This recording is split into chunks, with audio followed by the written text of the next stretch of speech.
Hello friends, my name is Emile and welcome to a brand new Let's Play here on my channel. This is Gran Turismo Concept for the PlayStation 2. Now I can sense a few of you scratching your heads. What is Gran Turismo Concept? Gran Turismo Concept is essentially a repackaged version of Gran Turismo 3 A-Spec released in 2002, and it bundles basically a bunch of concept cars from various motor shows in 2002. Now there's actually 3 different versions of this game. I'm playing Tokyo-Geneva because this is the only version of the game released in Europe and is considered the sort of definitive edition of the game because it featured most of the vehicles. Anyways, let's just quickly get into the main menu. There are course licenses, which we're going to be focusing on for today. There's single race, which is currently blocked out. However, I have to complete the course licenses before I can delve into the single race. There is 2-player battle, as you could probably expect from this sort of era of gaming. There is a free run mode, which is essentially like time trialing. There is the game status, which we'll get into in a second, and there is iLink battle, which is basically LAN, from what I understand. Anyways, the game status, let's actually delve into this quickly. As you can see, there are several black silhouettes of vehicles, and as you progress through the game, you will open up these black silhouettes, and you can actually gain them in a few different ways. One of which is through the course licenses, which is what these first sort of blue row is. In the green row, that is for normal races in the quick race mode, and the red is for the professional mode. For today's first episode, we are going to be focusing on the course licenses. More specifically, I'm going to be doing the first 5 course licenses, which go to Midfield Raceway, Tokyo R246, the Swiss Alps, Tahiti Meadows, and Autumn Ring. They're the only tracks in the game. However, you can race them in reverse. We'll focus on the reverse ones in the second episode. However, for today, we're going to jump straight into this. We're going to go to Midfield Raceway. We have a Mercedes SL500 to do a time trial in. Now, essentially, this is sort of like the S-Class license tests from Gran Turismo's of usual. However, there is a bit of a change. Also, I've just noticed I need to turn traction control off and also change my shifting, but I'll sort that out at some point. So anyways, this is kind of like... Actually, you know what, I'm just going to do it right now. I'll be back in a second. Okay, we are back. Now, I've just turned the traction control and the manual shifting off. Hopefully, I can actually drive the car properly. Also, you may notice there is a ghost. Now, I did do this off camera. I do have to admit I've decided to just redo it because my driving kind of sucked when I first did this, so I've just decided to go ahead and redo this. Anyway, as I was saying, it is basically a repackaged version of Gran Turismo 3, handling models exactly the same as you'd find in GT3. Many of the graphics, as you can see on the sort of hood icons and so on and so forth, they are all very similar to what you would find in the standard version of Gran Turismo 3. However, the car list is different. That being said, the one interesting thing to note about the car list is there are actually still the Gran Turismo 3 cars in the game. However, you can't actually drive them for the most part. They appear as just cars for the AI to drive in the quick races. So, for example, the Subaru Legacy B4 is a car which does not appear. We are going out wide, aren't we? This Mercedes is not the nicest thing in the world to drive, it does have to be said. It's kind of heavy. Also, I apologise for my driving in these first few episodes. I've been playing a different Gran Turismo game, so trying to get used to the handling system of this game again, i.e. a proper handling system unlike the one featured in the certain Gran Turismo game I've been playing. Anyways, hopefully we can... Nope. No. So, I've tried this several times actually. I've tried recording this Let's Play episode several times, and each and every bloody time I get a silver on that. I literally miss it out by just like an inch. Either way, for getting silver in the time trial, we do get a prize car. We are going to be getting some form of Nissan Skyline race car by looks of it.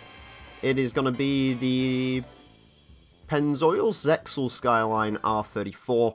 Now we can use that vehicle in the quick race. As well as being able to use that vehicle in the quick race, we can now also use Midfield Raceway in the quick events, which means that is finally unlocked. So now, this, as you can see, single race opens up, and we'll just, there you go, Midfield Raceway. However, to get all the tracks in the game, you need to complete all of the course licenses, which kind of makes sense. So we're going to get back into those. We're going to go to Tokyo R246 next with the Ford GT40 LM. I'm going to keep the pace car off, just because I always find the pace car really gets in the way when I'm doing these sort of time trials, especially on like Gran Turismo 4 and so on. The pace car only gets in the way, so I usually just turn him off. That being said, considering that despite the fact these are apparently course licenses, you can go off the track, you can crash into walls, you can do really whatever you want. Like, you can crash the car and everything, you don't fail the tests or anything, which is somewhat interesting. So, yeah, I mean, I guess I could have the pace car on to essentially use him as a tool for drafting, perhaps, but I don't really see the point in that, and I assume, honestly, he will just get in my way, especially around some of the later courses, because we're going to be going to some of the dirt courses after this particular time trial, and as most of you probably know, me and dirt do not mix particularly well, unfortunately, so while I may struggle to get golds in the road time trials, there is no way in hell I'm going to be able to get them on the dirt time trials. However, that being said, this does look like it's been a pretty good lap so far. I haven't crashed the car yet, which is always a bonus. Ford GT is a pretty nice handling car. Anyways, they call this the GT40 LM, interestingly enough. I assume this was called the GT40 Concept before Ford settled on the whole GT name. I wasn't particularly quick through there. That's Tokyo R246. As far as street circuits go, obviously I don't usually like the street circuits. I do have to say, however, I do kind of like Tokyo R246. It's definitely an interesting track. It does have a lot of challenging sections of the track itself. Anyways, by the looks of it, we are just going to miss out on gold. Indeed we are. However, we do claim a very respectable silver. So the time trials themselves aren't ridiculously difficult to get silver on. The gold times are obviously a little bit harder, as you can probably see. However, actually getting silver on them isn't a particularly difficult task. Because of the way the game's shaped, and it's basically sort of a spin-off of Gran Turismo 3, and they want people to sort of experience the content, I assume what they've done is sort of made them a little, sort of nerf them a bit. So basically anyone can go and get the bronze. Either way, we get a Hyundai concept car of some description in TVR paint. Again, don't really understand that. I mean, only TVRs are supposed to be painted in that colour, not Hyundais. Anyways, you can click on the cars you win and take a quick look around them. This is the HCD6, a car which was never made, ironically enough. Anyways, let's head back to the course licenses, and we are now going to go to the Swiss Alps in a Toyota RSC raid car, which is very, very cool. I love the Toyota RSC. I really wish they ended up making the RSC, although unfortunately they did not.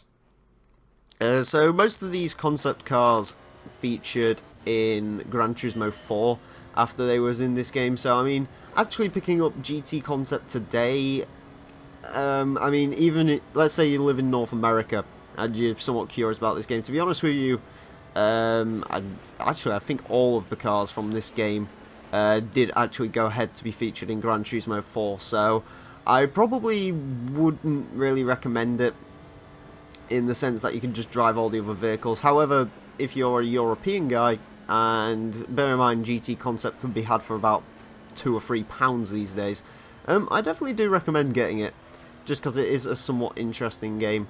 Sort of all of the games based on other Gran Turismo games are always kind of interesting, similar to GT4 Prologue, because you can kind of see them shaping the game a bit. Admittedly, with concept, not so much, just because it features a bunch of cars in GT4, there's no actual sorts of UI elements or anything from Gran Turismo 4. Unlike when you play Gran Turismo 4 Prologue, which is very much a work in progress game, as you will sort of find out when you play it, because it sort of takes all of its main menu music and sound effects and so on from Gran Turismo 3. However, you can sort of see the foundations of Gran Turismo sort of growing in there. Either way, because I am pretty terrible at off-roading stuff, to be fair, we didn't set too bad a time.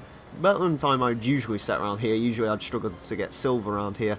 Admittedly, Swiss Alps is one of my more favourite of the rally courses when it comes down to it, but still, I mean, I'm just not good at rally courses. I mean, there's nothing really more to say than that. Either way, it looks like we are going to get a Series 2 Lotus Elise of some description for completing that. Indeed we do. It is the Type 72, I believe that is. A little sort of special edition Elise they made back in the day. I don't know if it actually had any more power. Let's find out. Oh no, it didn't. 120 brake horsepower only, so it's basically just a version with gold rims, essentially. Anyways, we are now heading to Tahiti Meadows. We're using the Hyundai Accent rally car, which is a very, very interesting vehicle. Probably, I mean, was the Accent rally car in GT3? I could swear it was. Actually, no, it wasn't, was it? Because Hyundai only got introduced in Gran Turismo Concept. A slight little fun fact, I guess, is in the Korean versions of Gran Turismo 4, there was actually a bonus Hyundai featured in the games, which no other buyers got, and that was the Hyundai Clique, or as we would call it, the Gets over here, and as the Americans would call it, nothing, because they never sold it over there. But yeah, that's why that car is featured in Gran Turismo 6, in case anyone's wondering. I kind of cocked up through there. It was going kind of well, but then again, it wasn't. Now, Tahiti Meadows is probably, if I was to say my least favourite course in Gran Turismo history, including everything, I would say Tahiti Meadows is definitely up there with the worst. I mean, this thing really does rival the Nürburgring for me. It's essentially the Nürburgring on dirt, but a little bit shorter, thankfully. I don't like the way this course flows or goes or anything like that. Anyone who watched my Gran Turismo 2 Let's Play will know I had many issues when it came to this track. That being said, I don't seem to be doing too badly at the moment around here. Still not doing particularly great, but there you go. The handling for the rally courses is slightly different from sort of your standard handling the vehicles.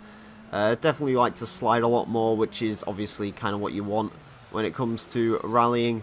To actually get a good time in rallying on these sort of games, it is essentially all about knowing the car and when's it going to slide and when you need to slide and so on and so forth. Ability which I do not have, although admittedly I'm not just bad at Gran Turismo Rally, I'm just bad at rally in general, and again, I've said this time and time again, I don't understand why I'm so bad at rallying games and anything involving dirt, but for whatever reason I really am awful at it. Again, I don't know why, I just am. Either way, we are gonna get a silver, which is nice. I was about to say gold, but no. We got the silver just about, which is nice. Ultimately, there's no real benefit to getting the silvers over just settling for bronze, but still, I mean, it's nice to get the silvers, I guess. Either way, for doing that, we are going to get a Infinity by the looks of it, an FX45 concept car, in fact. Indeed it is. There we go. We've got that. Probably not going to use it because it's, I believe it's the only SUV in the game, so it's a little bit outclassed. Either way, there we go with that one. We're going to head into our final license for today, and that is going to be at the Autumn Ring. We are using a Series 2 Lotus Elise, so yeah, this should be a good one. Admittedly, Autumn Ring is probably, actually no, Midfield Raceway is obviously my favourite track in GT Concept, but Autumn Ring definitely isn't far behind. I do like Autumn Ring quite a bit, and then it would probably be Tokyo, then the Swiss Alps, and then way down would be Tahiti Meadows. Why can't they just bring back Tahiti Road instead of Tahiti Meadows? I will never understand. Either way, Autumn Ring, pretty simplistic track. Admittedly, I'm not in the sort of car that I'd really want to go around this track in, because the Elise is a little bit twitchy. Admittedly, it hasn't really got all that much power just because this is a very basic Series 2 Elise with an MR2 engine in it, but nevertheless, not exactly what I would, my first choice of car would be for going around this track, but nevertheless, we are doing relatively well at the moment. I haven't gone off the track or anything yet, which is quite nice. Yeah, I mean, I guess the course licenses do take 1 or 2 tries to get the gold on certain ones. The Midfield Raceway one is one that kind of irritates me just because I'm so tantalizingly close to that each and every time I do that license test, but I just can never quite get the gold there, which is a bit of a shame. Anyways, by the looks of it, we are doing relatively okay. We can be flat out through there Obviously, we cannot be flat out through this corner. I'm going to have to do a brake and a lift and then just power it around. Okay. We're looking pretty good there. Admittedly, I don't think I'm going to clench the gold on this, but I'm not too far off, to be fair. Only about a second and a bit off. Don't really know how I can make that second up. I guess through that sort of first corner, I didn't go for it quite as well as I maybe should have. And of course, round the circle bit, I did get stuck on the grass a little bit. But nevertheless, we are through that. And as we exit out, we're going to get our final prize car for today. And that is going to be a Cadillac Sienne by the looks of it. Although it does look a bit like a Vauxhall VX220 from the back, at least in the silhouette. There we go, Cadillac Sienne. Probably one of the more iconic cars of Gran Turismo. And this is, of course, the first game that it was featured in, which is pretty awesome. Anyways, there we go. That is it for today's episode of Gran Turismo Concept. I do hope you've enjoyed. In the next episode, we're going to be taking on the reverse course licenses, so stay tuned for that. Anyways, friends, I want to thank you all very much for watching. My name's been the Real Emile, and until next time, farewell.